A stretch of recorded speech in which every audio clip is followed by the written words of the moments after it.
So welcome everybody to Connected Learning TV. I'm Mimi Ito and I'm Research Director of the Digital Media and Learning Hub at UC Irvine, also part of the team here at Connected Learning TV. I'm really delighted to be kicking off a new format for us at Connected Learning TV, which is basically going to center now around month-long engagements with various communities who we really want to engage with and who we have a lot to learn from in terms of developing connected learning. And for this first month, we're super excited to be working with YALSA, the Young Adult Library Services Association, who have just been incredible in jumping in and helping us co-design this new format for the month. I wanted to recognize in particular Jack Martin, Beth Yoke, and Linda Braun for really being great collaborators and working with our team at Connected Learning TV to set up this month of events. A lot of the format of the webinar will be familiar for those of you who have been part of this series all along. Let me fill in a few quick details for those of you who might be new to the format. For those of us watching on live stream, we encourage you to use the chat stream to introduce yourself, connect with each other, and pose questions for those here in the Google Plus Hangout. We also encourage you to check out our Google Plus Connected Learning community. Now we have over 1,000 folks there, and there should be a conversation going on there about this today's webinar and our month on teens and the future of libraries. The link to the G Plus community should be included in the live stream chat. Also in the live stream chat, I believe that John should be posting or has posted a link to our group notes, which is on a Google Doc. And this is where we'll be curating the results of our discussions together and continuing to update and keep the conversation going even after this webinar is over. We'll have some folks who I think have already jumped in to help with that curation, but we really encourage anybody to also join that process as well. As is customary, I'd like to start off by letting all of the folks in the Hangout here today introduce themselves. We're really joined by a fantastic group of people. So why don't we start with Crystal then? I'm Crystal Martin. I'm the postdoc researcher at the Connected Learning Research Network in the UC in Irvine. I'm currently studying professional wrestling fan communities, but I also have a background in library science, and I did my dissertation on information literacy in World of Warcraft. Great, thanks, Crystal. Wendy.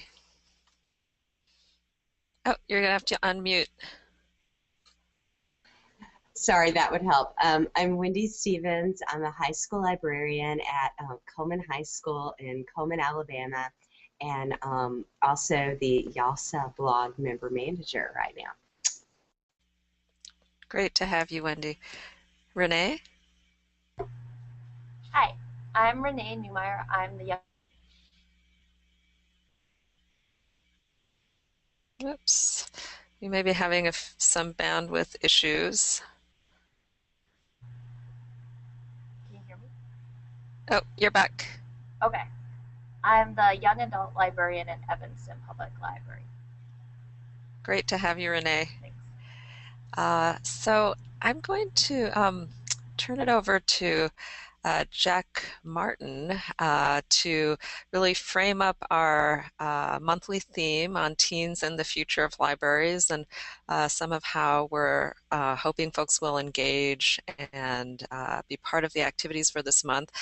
Jack is YALSA's current president. He's worked in public libraries since the age of 13, which is just amazing, and previously served on YALSA's award-winning board of directors from 2010 to 11 before taking on the role of president.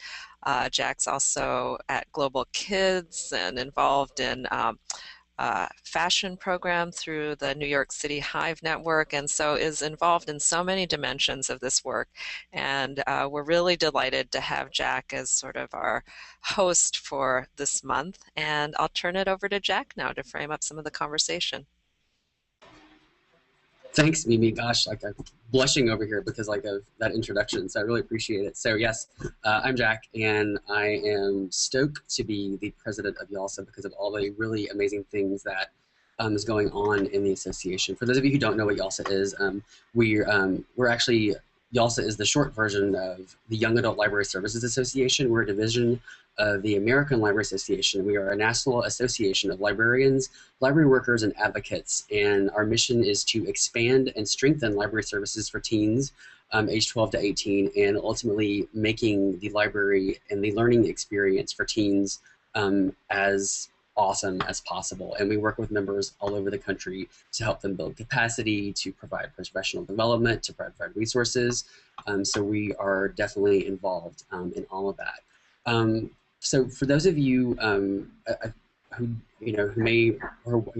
are thinking about libraries and connected learning, so connected learning is about it's three different pieces coming together. So it's interest, a teen's interest, youth interest, it's peer culture, and it's academic learning smashing together in all three of those places. And I agree with Mimi with what she was saying about how we have public and school librarians here, because libraries are the perfect place for this kind of learning to happen. One, we have like tons of resources and pieces of information that we can impart and give to the teens who come into our libraries.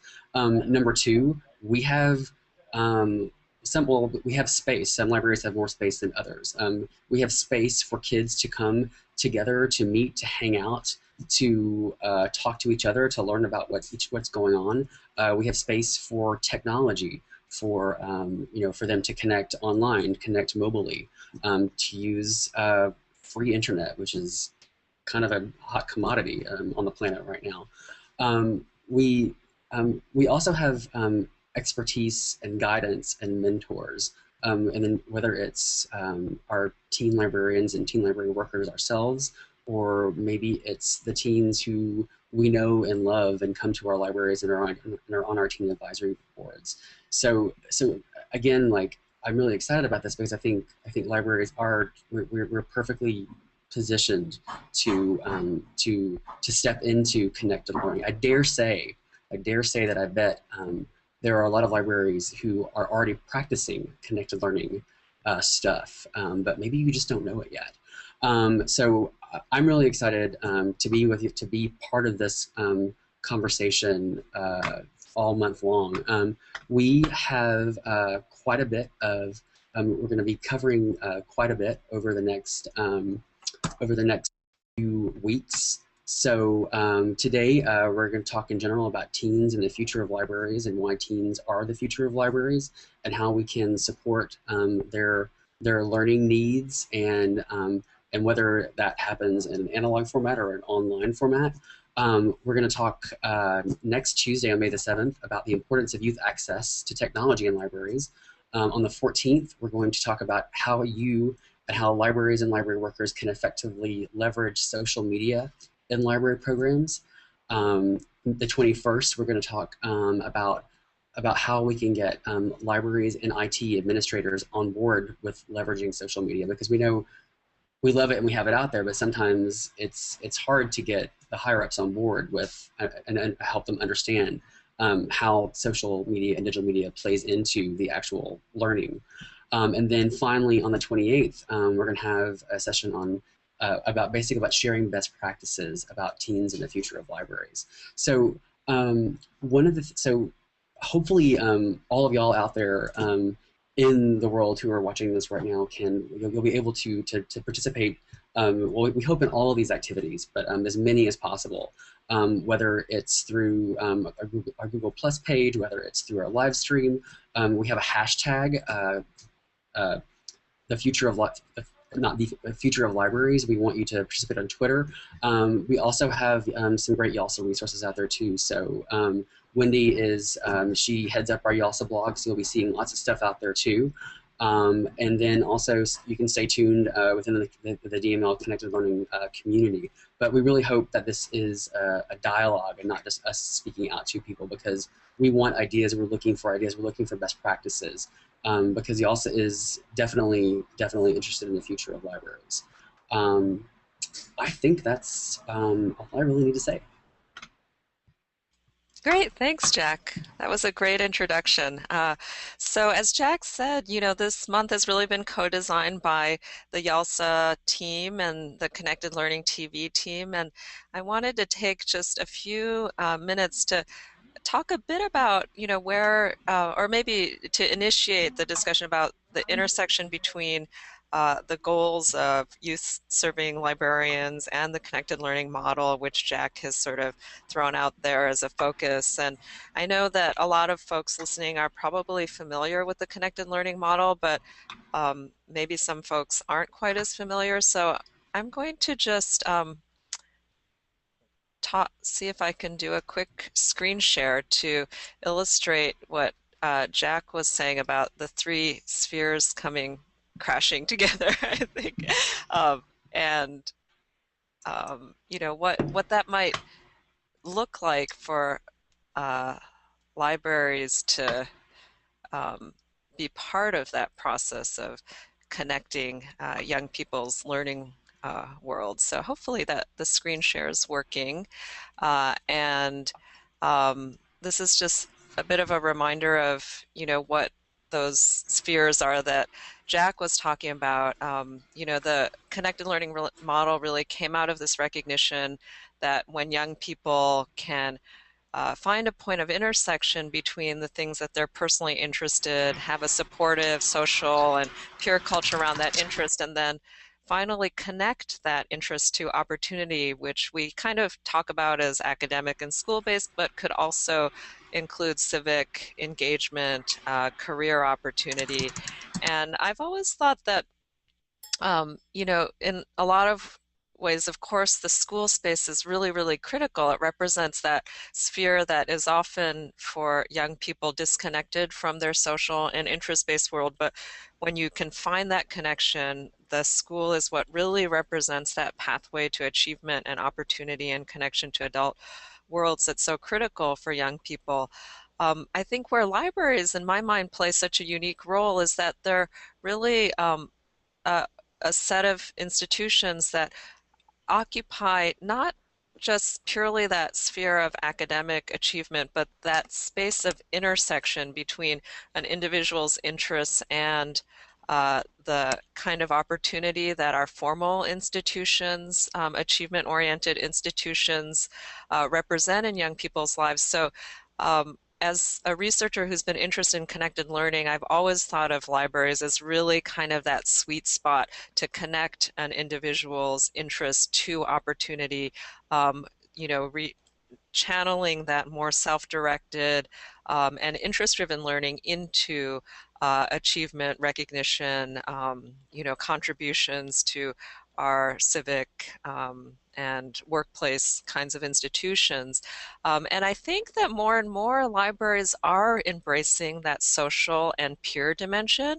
So moving from that overlap between the blue and the red spheres to really bringing that gray sphere in seems like a huge opportunity and something that libraries are more and more embracing. And I think as we have these new kinds of tools, whether it's social media or digital media production tools or open learning resources that allow for more self-directed learning, those opportunities are just increasing more and more. So I feel like this month is a real represents, a set of conversations that has been going on for quite some time. It's not as if the idea of bringing, open learning resources or social media into libraries or, of course, computers and internet access into libraries, this certainly isn't new. But I do think that we are at a moment where there's a bit of a perfect storm of factors coming together that make it much more tractable to start bringing more of these kinds of social and peer, that integration of the social and peer base and the interest-driven learning, which libraries have historically done so well together to get all three components of the model working together. And so I've been, engaging more and more with library colleagues and was delighted to have this particular partnership as the kickoff for our monthly event. So that's some of how I've been thinking about it. The other component that I think is really, really important from that we've been seeing on the research side with libraries is just the fact that families and particularly non-dominant communities, families that might not otherwise have really robust technology access in homes, have a really, really positive view of libraries. And that's where I think the Pew research that's been coming out around libraries, the really high degree of parental involvement and parents of communities that don't always have such a robust relationship to schools really embrace libraries in a way that provides a tremendous opportunity for us to reach communities of youth who may feel disenfranchised from schools, and to provide that interface so that they do have a positive relationship to learning institutions, whether it is libraries or whether it's more school-based academic programs. So I also think that that is also the huge opportunity space that we're talking about. And in my research with young people, I've talked to tons of young people who have really looked to libraries as their points of access to the digital world, that have used libraries as their jumping off point to delve into communities of interest. But I think that the conversation that I'd really like to have this month is about how we can be more and more intentional about providing those supports. So it's not just about the access to technology, but it's really about access to learning experiences, relationships, mentorships, connections with adults with expertise that a lot of these new online environments are providing a new set of opportunities for.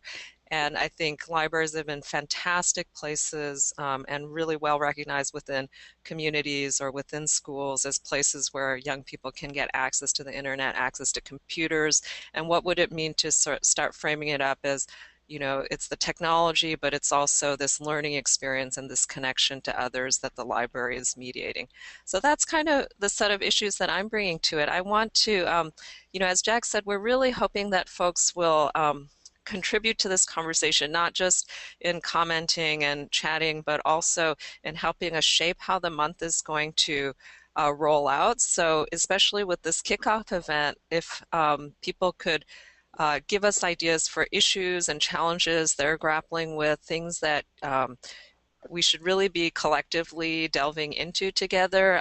Again, just an encouragement to put that out on the multiple channels that Jack has already mentioned.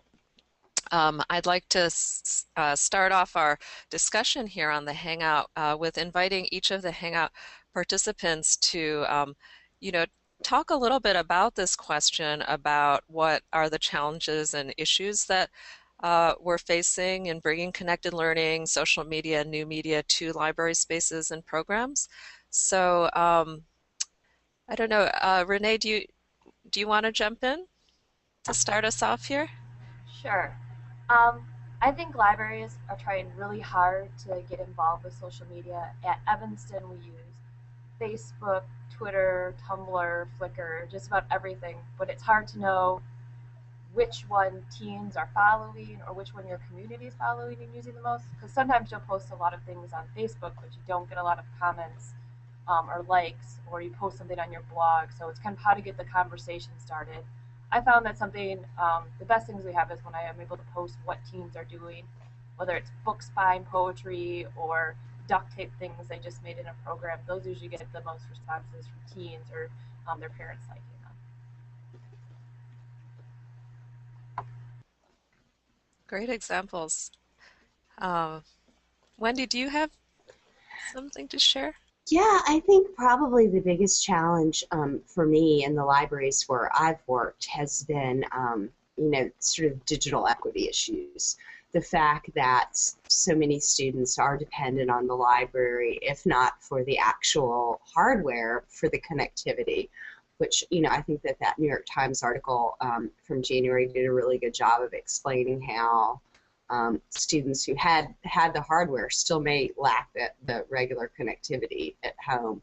I'm fortunate enough to be in a school environment where there is sort of a lot of hardware, but I feel like we we just do not have enough to meet the demands of the students.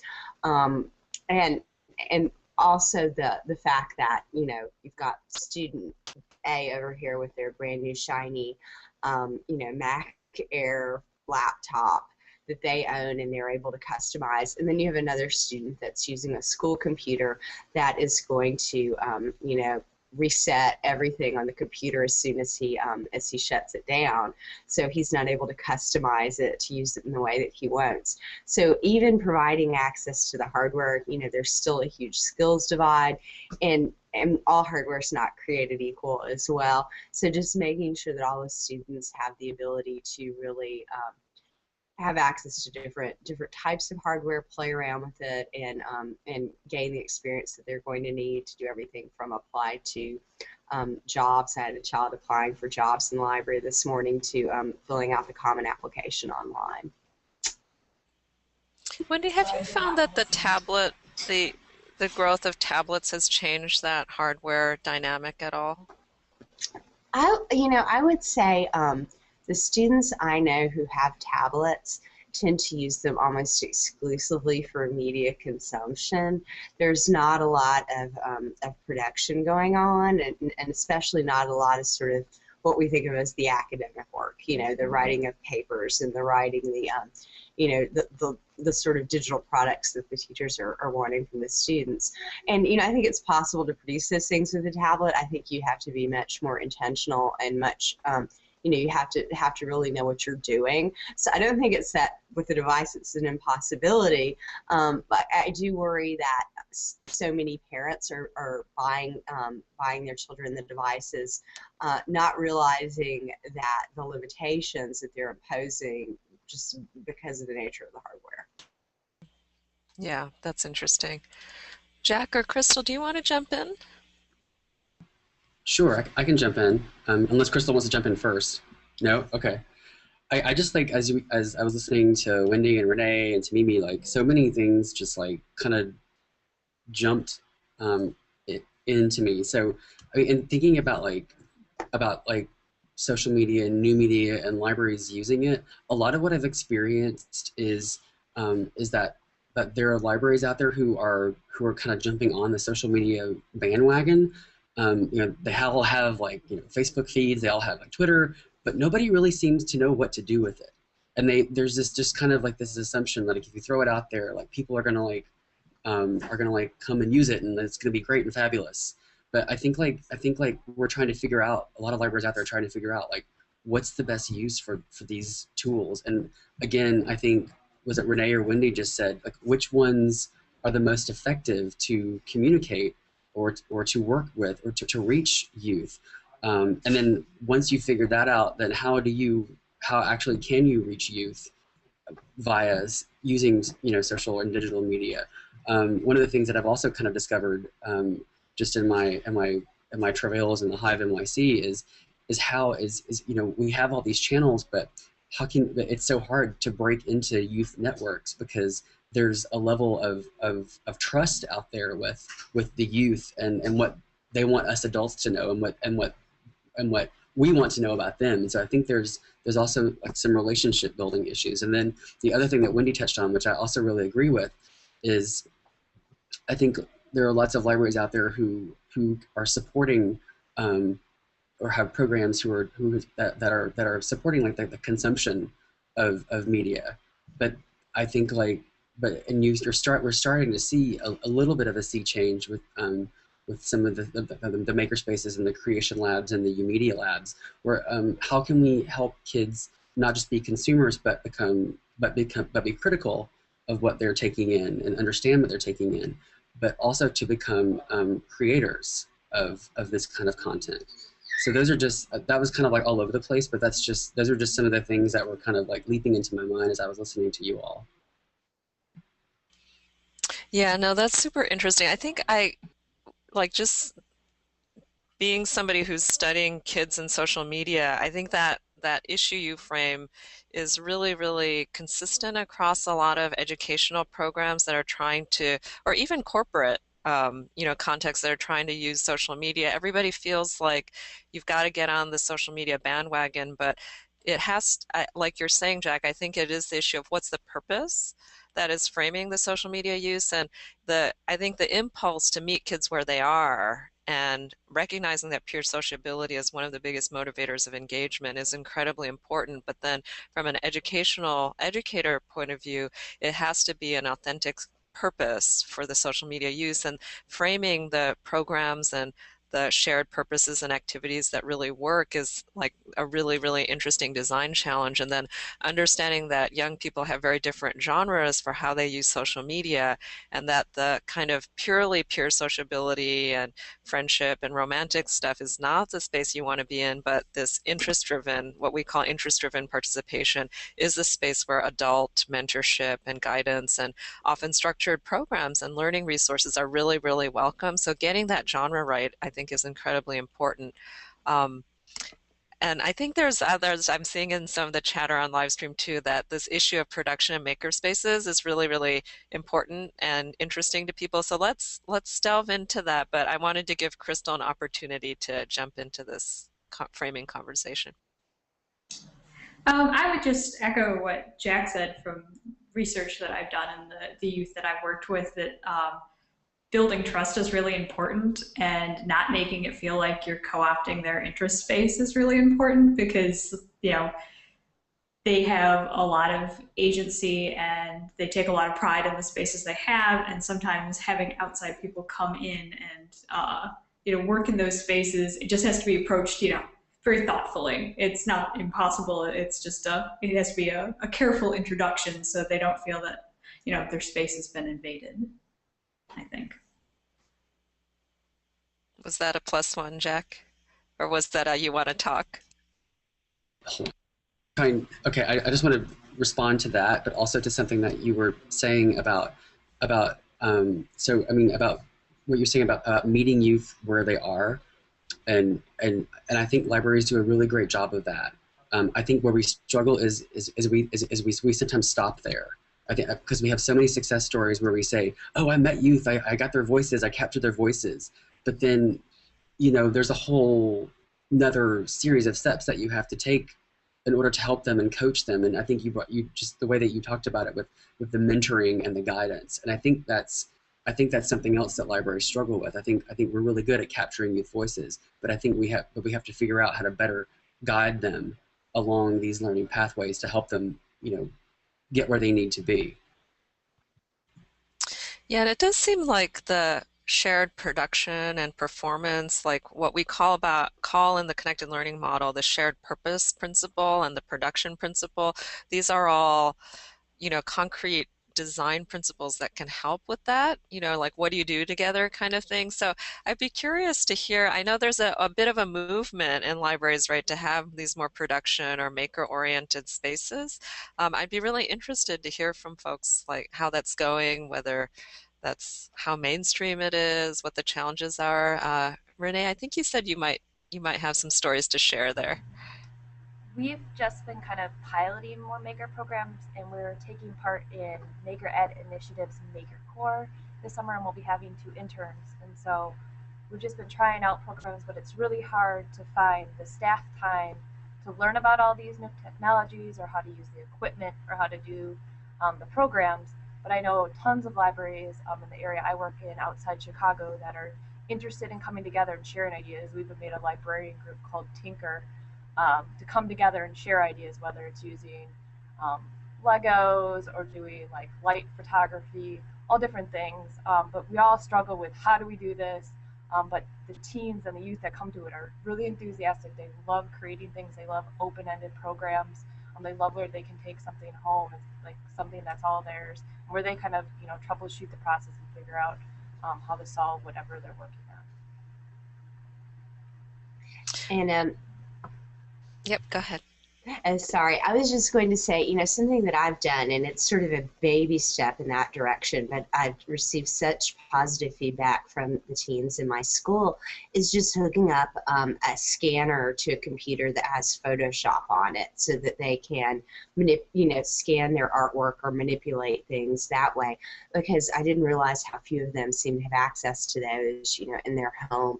Also, I always keep a laptop hookup to a microphone own for sort of podcasting, so kids could do voiceovers and things like that. So it's something that they're using for the digital products that they're producing for class. But I would say probably 90% of what they do is that passion-driven learning, things that they're into personally that they want to either digitize and use in some other way, or something that they want to create. So it's not a big outlay in terms of time or expense, but it's something that teens have responded really well to.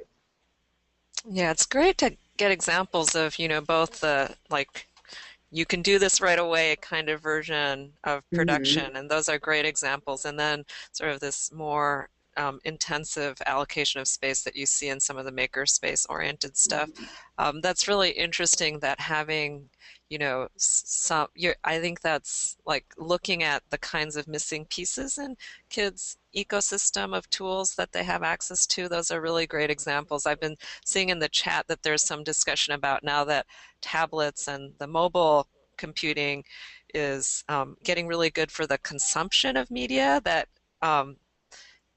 kids don't have to go to libraries to get the basic access to information and entertainment now.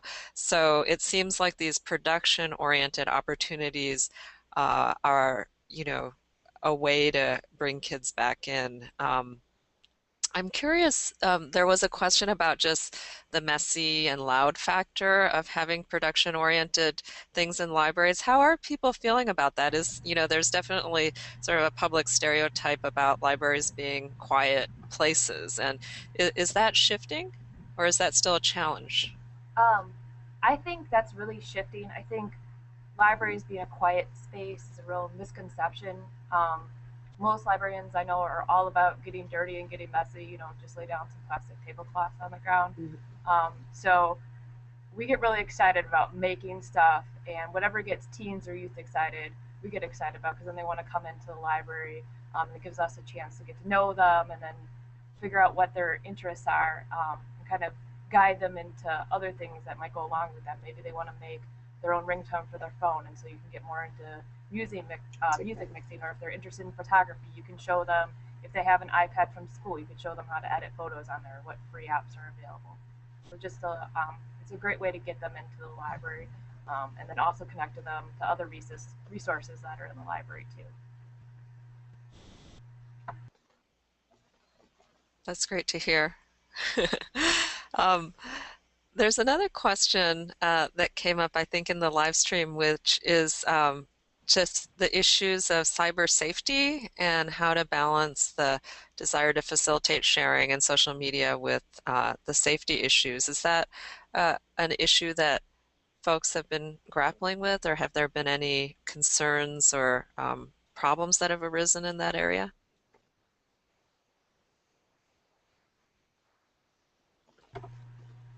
We haven't had major issues on that. The library requires like a photo or video release for certain things, so we'll have them fill that out. Otherwise, we take pictures that don't show their faces, basically, when we share stuff. But most kids and their parents are willing to sign off on the releases and are more than eager to share stuff. Or, you can share the music that they created or the video that they created, so it's not necessarily the team themselves out there, but more their projects that they're working on.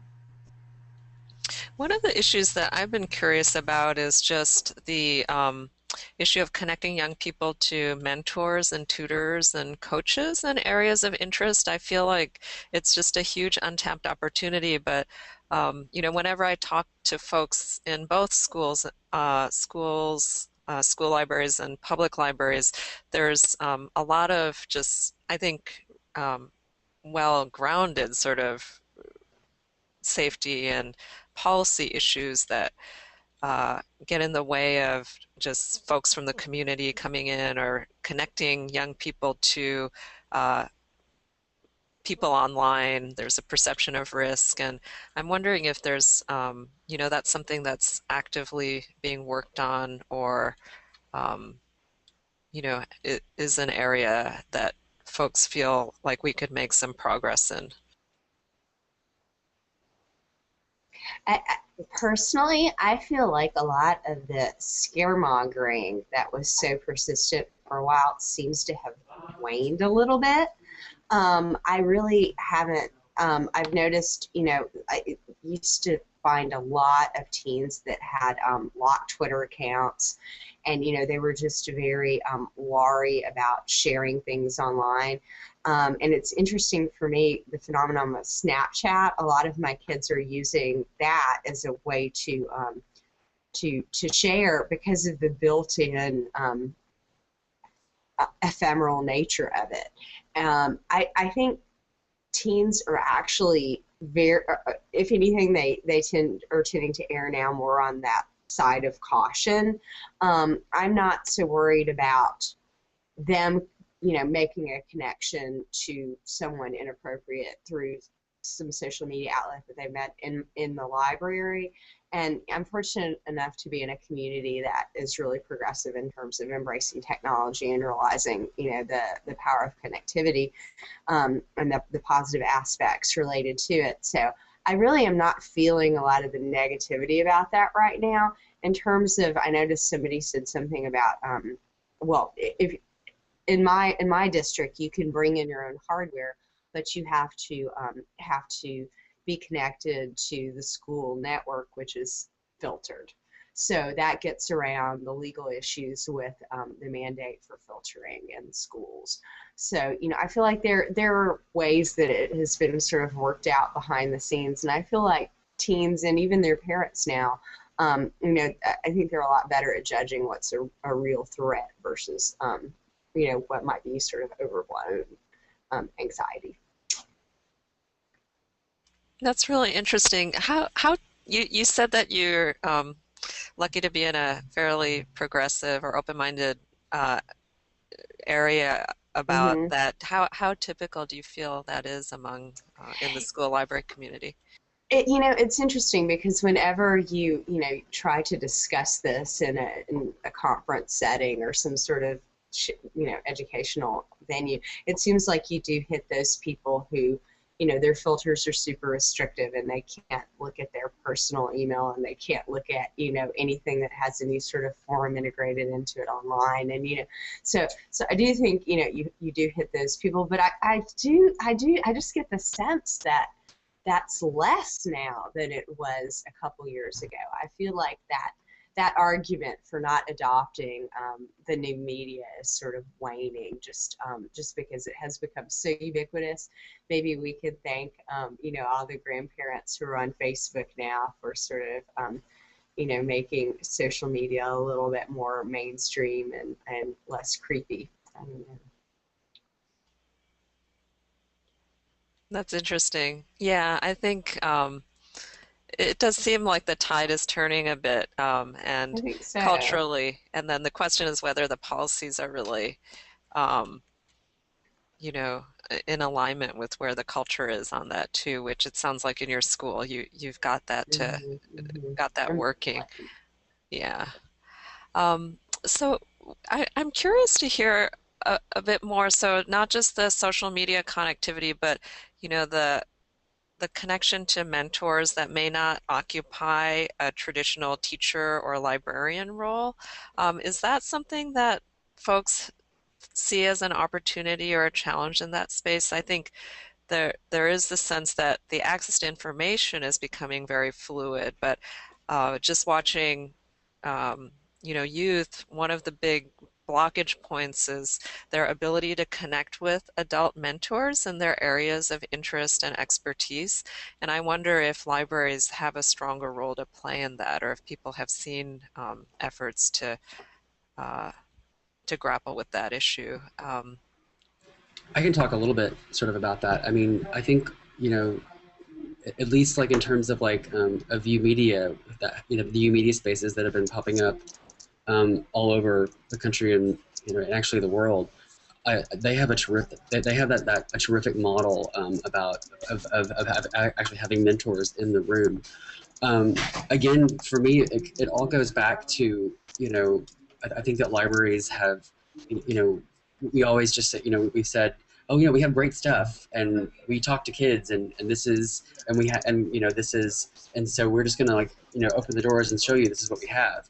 But then the other great thing that I think is amazing about libraries, and this comes in the form of you know, this is a public library kind of a thing, but it can come in the form of, you know, of the librarians or the library workers or the pages, the kids who work in the library. But the one thing that's great about libraries is that we have the potential to show kids something new, something they've never seen before. And this also goes for museums, but or other, you know, nonprofits or cultural institutions. But I think like that, you know, kids come in and they have these assumptions and they think about and you know, and they come and learn what they want to learn, what they're interested in. But then we also have an opportunity to show them new things, and that might put them on another trajectory to go learn something else, or it might connect to what they're already interested in. But I think that librarians, library workers, and also, you know, if we bring in special guest stars programmers, have that opportunity to take kids into new directions. And I think that's one of our biggest selling points.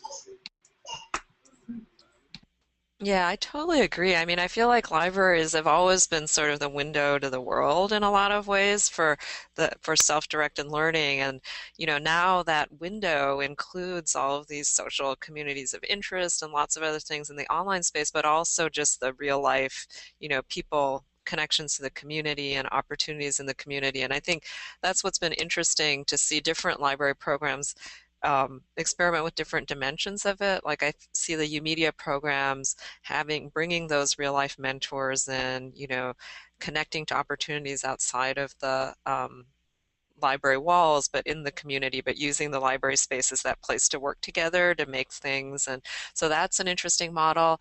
I feel like, you know, for me, I've been watching the open learning space and just what happens on the wilds of the internet and how kids learn. And I really want to see that stuff connected more strongly. Like if you look at something like School of Everything or Skillshare, I mean, there's a lot of adult facing sort of learning and enrichment stuff that has a combination of meetup and open learning resources attached to it. I feel like there's some policy issues that need to get worked out to have those things brought into, you know, youth facing kinds of contexts. And I just feel like libraries can have a huge role in that. And it goes back to those questions of safety and legitimacy that you really need to get worked out for kids, but there's such an abundance of riches now in terms of people kind of raising their hand to help others learn and share their knowledge. And, you know, how can we get that? You know, I feel like because libraries have been sort of that trusted authority to curate and help direct to those broader knowledge resources, it just seems like a really great time for that. I mean, I totally agree. I think I think libraries have always, I mean, we've always had that ability to curate and to introduce people to new things. I just think, I think the, I think the things have changed, and I think that's where libraries kind of have to go. So we're no longer just, you know, like we've always focused on the stuff the physical stuff that's on our shelves. But I think what you were describing is there's such an opportunity with these online communities and with these learning communities. And so, and I guess, and the shift that I guess that we need to think about and consider, which is the future of libraries, is how do we embrace those communities, and how do we support the learning that the kids who come into our libraries might be able to participate with those communities.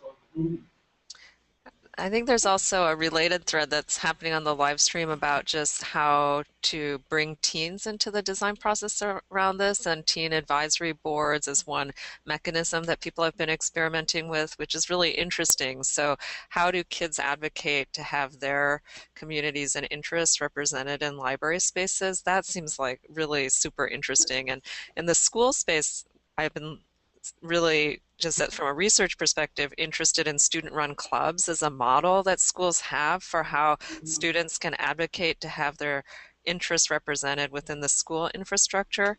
I wonder if there's a similar kind of movement in the library space for teens to take over with their interests. I think a lot of public libraries do have teen advisory boards or something with a similar name. And they're really great because I meet with mine regularly, and it's a mix of middle schoolers and high schoolers, and they give you feedback about what types of programs they want to do. They might volunteer to lead their own programs. We have a couple teams who have led writing programs throughout the summer, or robotics programs. So it's a great way to just tap into their resources because they know what their peers want to do, and also what appeals to them. And if you're designing a team space or expanding your team space or upgrading it, they're great to see, what do you think about these colors? Oh, those are repulsive, change them. Or what do you think of these furnitures? Or what type of equipment do you want? Do you want Macs because that's what you use in school? All those things. They're just a great sounding board for everything you're planning and working on. And they're great because they like to get involved and they'll help you, run a program. And I know a lot of team librarians are very busy, so they're awesome for feedback.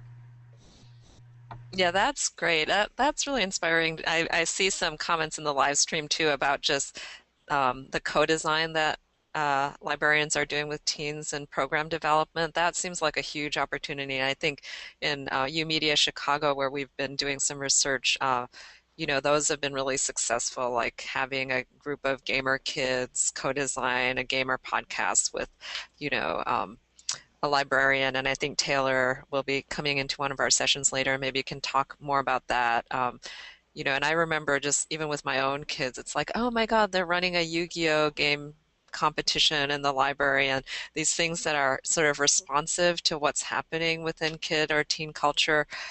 It just seems hugely interesting, and I wonder, it just seems like that's a great opportunity space. Sort of on this theme, I wanted to, we're already making this transition, but I wonder if folks have more positive examples they want to share about just library programs or experiments or efforts that have really been successful in engaging teens and engaging with connected learning type goals and social and new media, if there's anything else folks would want to share.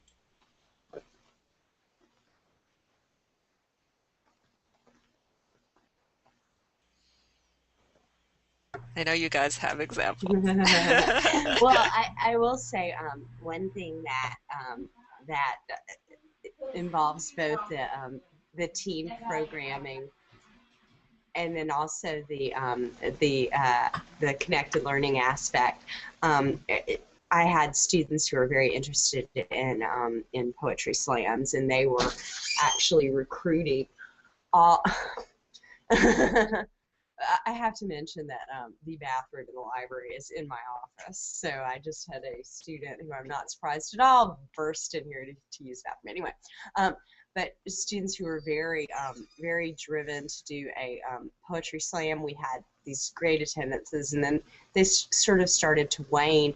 And one of the students actually had the idea to create a website where they could share their poetry online in that format, and so we sort of shifted to a digital format for that. So it was working around their schedules and the constraints of their schedules, and a lot of the kids were really sad that it wasn't sort of a face-to-face in the space program anymore, but it was a way that the ones who were really avid writers could keep writing and keep sharing and keep providing feedback to each other digitally. That sounds great.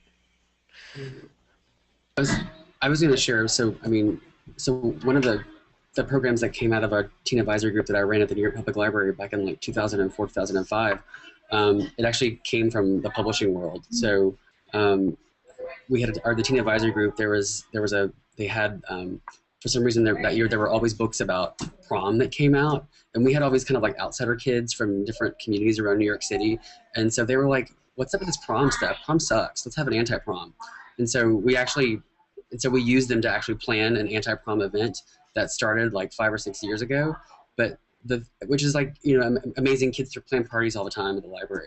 But what's interesting is how it's actually evolved. So now it's grown from about 80 kids to about 600 kids at the main library, and because the kids who come there are so interested in what they wear to the prom and the clothes, there's actually there's a whole fashion trajectory has evolved.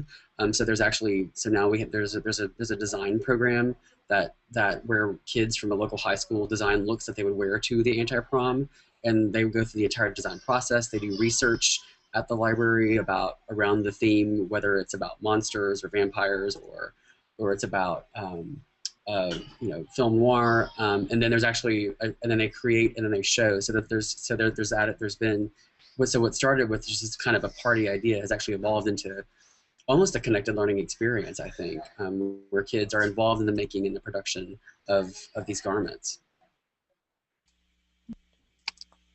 That's a great connection to high fashion, Jack. Yeah, I think that I'm also seeing a lot of really great examples coming over the live stream too. So I hope we can continue to kind of curate these inspirational examples of, successfully building these connected learning experiences through libraries. I'm also seeing some questions in the live stream about just some of the nitty-gritty about the program development, whether it's fee-based or free, and how you advertise and promote it, how you bring young people into it. Those are issues that I hope we can tackle in some of our talking about best practices and things like that, building off of these programs who have experimented with a lot of these mechanics. I'm seeing some discussion of Minecraft, which I personally feel like is a huge opportunity space. It's just amazing what's happening with the Minecraft community, and we'll be actually doing a monthly series on Minecraft a little further out. Do folks have any other examples they want to share, or any other issues or topics that feel like big ones that we haven't touched on yet in this kickoff discussion? One thing I thought about that I think is really instrumental is the partnership between the public and school libraries. I've been in my position at Evanston for a little over a year now, and my relationship with the school librarians and being able to go to the schools and meet teens there who might not come in the library has been really helpful. They help promote our programs. They help introduce me to teens that might be interested in coming to our programs or helping out with them. So I think that you're able to share resources and also use it as a gateway to meet teens, so they're familiar with their face. So when they come in, they can say, hey Renee, I saw you doing book talks or helping me with research at the school library too. So I think that's really important if you haven't made a connection with your school library or vice versa. Definitely go out and try to do so. That's a really great point. In fact, I remember seeing in the Pew research that that's one of the things that a lot of folks from the public library perspective really wanted is stronger connections to schools. And especially I think for families that may not have that super positive relationship with schools, that interface would be really is seen as a huge value.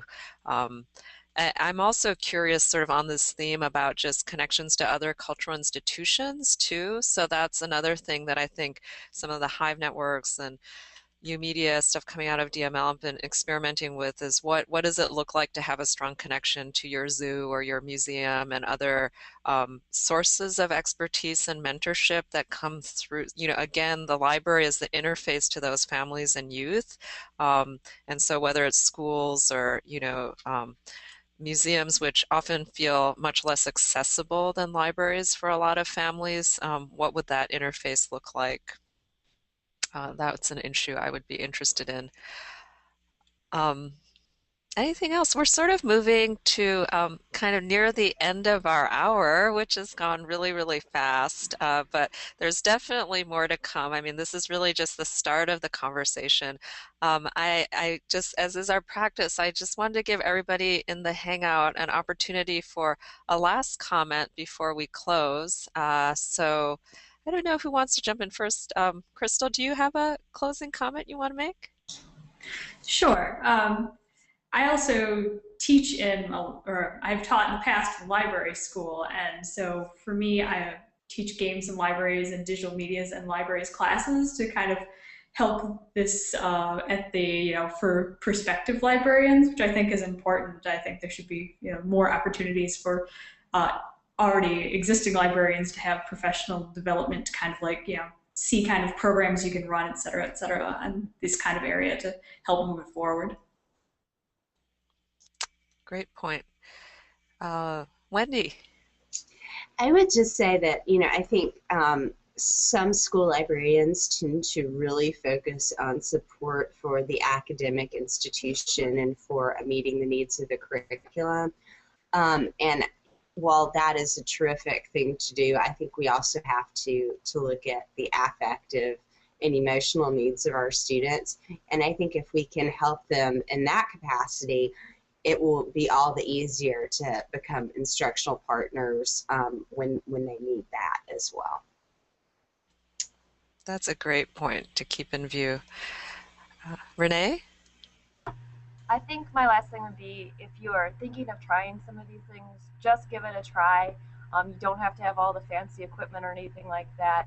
You can, use phone. Kids have cell phones or just 1 or 2 digital cameras, and it's really amazing how into it they get. So you don't always have to spend a lot of money, and it's definitely worth giving a try just to see what kind of response you can get. And once you get that response, then you can kind of go back to your higher ups and be like, "Look how awesome this went," and then it always helps to gain support for things down the road.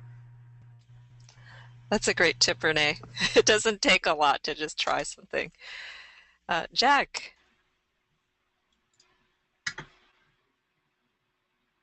Yeah.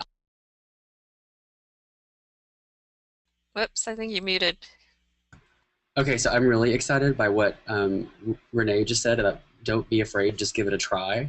But I was also excited by Mimi about what you were sort of hinting at before we started the final this sort of wrap up. But I would just say to sort of connect those two together. So don't be afraid to try, like Renee said. But if you can't, there are partners out there in your community who might be able to help you. And that's exactly when you call upon those museums, those nonprofits, those people with other expertise.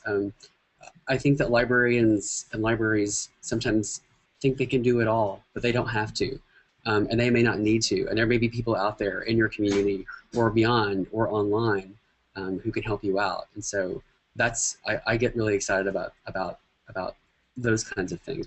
I should also say my presidential theme is connect, create, collaborate. So I was like, my gears were turning when you were talking about that. So. Yeah, and I think that's a great reminder, Jack, of the fact that the connected learning approach, it's not about the technology, it's really about building the connections and tapping the capacity of these broader networks we have so much opportunity if we can reach out and look everywhere for support for learning and knowledge. And I think that's a great reminder that those resources are there in your community. So just to move towards closure here, this has really been fantastic and super exciting. A lot of the issues raised, I think, will be things that will continue to animate our discussion through the month. So I wanted to thank our Hangout participants and all of our partners at YALSA for really starting us off on a really, really interesting set of issues. I wanted to encourage people to continue to use the hashtag Future of Libraries and look to our G+ community and connected learning to continue the conversation. By this afternoon, I think we should have a full recording of this webinar and other curated content up on connectedlearning.tv. So we encourage you to look at that, share with your networks, and there will be, continued updates on the connectedlearning.tv site. The next webinar and live stream will be next Tuesday, May 7th, at the same time, starting at 10 a.m. for 1 hour Pacific time. And so we'll be delving into our first subtopic of the month then, which is the question of why it's important for youth to have regular access to digital media and connected learning in libraries. So again, touching on some of these issues of access and equity that have already been raised in today's webinar. So again, a big thank you, and we really look forward to continuing this conversation.